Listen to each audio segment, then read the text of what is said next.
സൊമാലിലാൻഡിനെ ഔദ്യോഗികമായി അംഗീകരിക്കാനുള്ള ഇസ്രയേലിന്റെ തീരുമാനത്തെ ലോകം ആശങ്കയോടെയാണ് കേട്ടത്. അതിന് കാരണവുമുണ്ട്.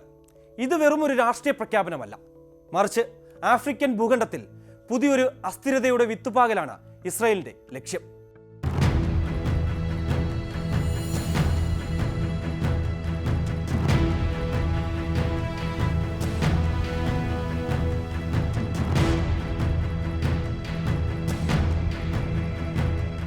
ഒരു രാജ്യത്തെ വെട്ടിമുറിക്കാനുള്ള വിഘടനവാദ നീക്കങ്ങൾക്ക് പിന്തുണ നൽകുന്നതിലൂടെ അന്താരാഷ്ട്ര നിയമങ്ങളെ പരസ്യമായി ലംഘിക്കുന്ന അധിനിവേശ രാഷ്ട്രീയമാണ് ഇസ്രയേലിന്റെ ഭാഗത്തു നിന്നുണ്ടായത്. സൊമാലിയൻ ഗവൺമെന്റിന്റെയും ആഫ്രിക്കൻ യൂണിയന്റെയും കടുത്ത പ്രതിഷേധങ്ങളെ തള്ളിക്കൊണ്ടുള്ള ഈ ഇടപെടൽ മേഖലയിലെ സമാധാന ശ്രമങ്ങൾക്ക് കനത്ത തിരിച്ചടിയാകും. മാത്രമല്ല, വിഘടനവാദ ഗ്രൂപ്പുകൾക്ക് ഈ രാഷ്ട്രീയ സാഹചര്യം മുതലെടുക്കാൻ വഴിമരുന്നിടുകയും ചെയ്യും. ചെങ്കടലിന്റെ തീരത്തും ആഫ്രിക്കൻ മുനമ്പിന്റെ സങ്കീർണമായ രാഷ്ട്രീയ പടവുകളിലും പതിറ്റാണ്ടുകളായി കടുത്ത സംഘർഷങ്ങൾ നിലനിൽക്കുമ്പോഴാണ് ഈ നീക്കമെന്നത് ശ്രദ്ധേയമാണ്. ഓരോ രാഷ്ട്രത്തിനും തങ്ങളുടെ നയതന്ത്ര സ്വാതന്ത്ര്യം ഉപയോഗിക്കാൻ അവകാശമുണ്ടെങ്കിലും സൊമാലിലാൻഡിന്റെ വിഷയത്തിൽ ഇസ്രയേലിന്റെ സമീപനം നയതന്ത്ര രീതികളെ ലംഘിക്കുന്നതാണെന്ന് വിമർശനം ഉയർന്നു കഴിഞ്ഞു. 1991 സൊമാലിയയിൽ നിന്ന് ഏകപക്ഷീയമായി സ്വാതന്ത്ര്യം പ്രഖ്യാപിച്ച ഈ പ്രദേശം ഇന്നുവരെ അന്തർദേശീയ അംഗീകാരം നേടിയിട്ടില്ല.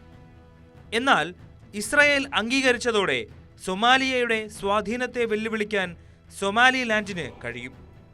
സൊമാലിയ, തുർക്കി, ഈജിപ്റ്റ്, ആഫ്രിക്കൻ യൂണിയൻ തുടങ്ങി ഒന്നിലധികം രാജ്യങ്ങൾ നൽകിയ ശക്തമായ പ്രതികരണവും ഇതേ ആശങ്ക തന്നെയാണ് പ്രതിഫലിപ്പിക്കുന്നത്.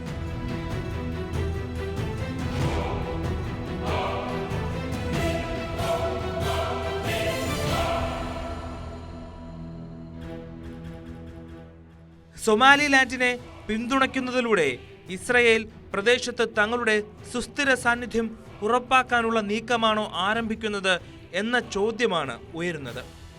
ചെങ്കടലിലേക്ക് നേരിട്ടുള്ള ആക്സസ് യമനിലെ ഇറാൻ പിന്തുണയുള്ള ഹൂതി ഗ്രൂപ്പുകളെ നിരീക്ഷിക്കാനും തിരിച്ചടിക്കാനും ഇസ്രയേലിന് കഴിയും. യമനുമായി അടുത്തു കിടക്കുന്ന മേഖലയാണ് സൊമാലിലാൻഡ്. ഏദൻ കടലിടുക്കിന്റെ അപ്പുറം യമനാണ്. സൊമാലിലാൻഡിൽ നിന്ന് യമൻ തലസ്ഥാനമായ സന്നായിലേക്കും അൽ മുഗല്ല തുറമുഖത്തേക്കും വലിയ ദൂരമില്ല. യമനിലെ ഹൂതികളെ നേരിടാനാണ് ഇസ്രയേൽ സൊമാലിലാൻഡിനോട് സൗഹൃദം സ്ഥാപിക്കുന്നത്. ഇസ്രയേലിലേക്കുള്ള കപ്പലുകളെ ഏദൻ കടലിടുക്കിൽ നേരിട്ടത് ഹൂതികളായിരുന്നു. ഈ മേഖലയിൽ ഇസ്രയേലിന് താവളം നിർമ്മിക്കാനും സൊമാലിലാൻഡിനെ ഉപയോഗിക്കാനാകും. ലോകത്ത് മറ്റൊരു രാജ്യവും തങ്ങളെ അംഗീകരിക്കാത്തതും സൊമാലിയയിൽ നിന്ന് കടുത്ത ഭീഷണി നേരിടുന്നതുമായ സാഹചര്യത്തിൽ ഇസ്രയേൽ ബന്ധം സൊമാലിലാൻഡിനും സഹായമാണ്.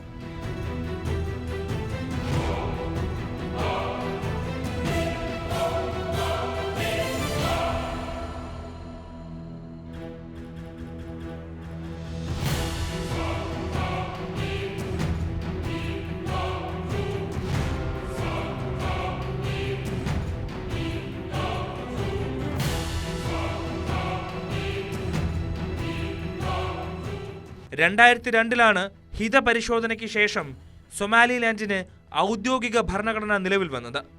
തെരഞ്ഞെടുപ്പും ഭരണ സംവിധാനങ്ങളും കോടതിയും വന്നു. സ്വന്തം പോലീസും സൈന്യവുമുണ്ട്. സൊമാലിയയിൽ ആഭ്യന്തര സംഘർഷവും കലാപവും വർദ്ധിക്കുമ്പോഴും സാമാന്യം സ്ഥിരതയുള്ള ഭരണ സംവിധാനമാണ് സൊമാലിലാൻഡിലേത്.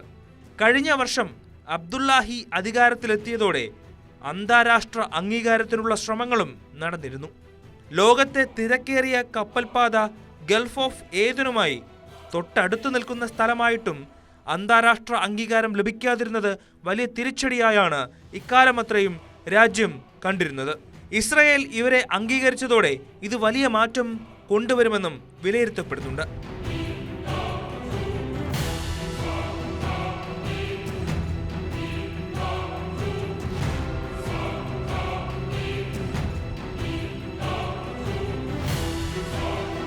സൊമാലിലാൻഡിലെ ഇസ്രയേലിന്റെ നീക്കം തങ്ങൾക്കെതിരെയുള്ള നീക്കമായി കണക്കാക്കുമെന്ന് ഹൂതികൾ മുന്നറിയിപ്പ് നൽകിക്കഴിഞ്ഞു.